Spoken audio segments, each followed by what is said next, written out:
Familiars i amics de Javier García López han fet aquest matí una crida per poder trobar aquest alxinetí. Javier, de 34 anys d'edat, va desaparèixer el passat divendres pel matí i a hores d'ara no se sap res d'ell. Va desaparèixer el divendres de matí, que anava en pijama, descalç, i no estava en el seu mental, no estava bé mentalment. I està del cap que ell no sap ni per on va ni per on deixa d'anar.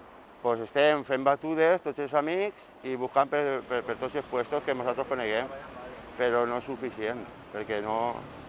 Portem 5 dies i no el trobem, no donen senyals de vida. Pues volem tota l'ajuda que siga possible entre els veïns, els amics, família i tots, i buscar-lo, perquè és ja molt raro que no aparega després de 5 dies. Si algú el veu, pues, pot trucar als números d'informació de la família i ficar-se en contacte amb nosaltres o en qualsevol policia local o en qualsevol puesto. No? Que necessitem ajuda i, per favor, que fiquen tots un poquet de la seva part, que estem buscant-lo i estem molt preocupats per ell. Es prega contactar amb la família en cas de saber alguna cosa de Javier.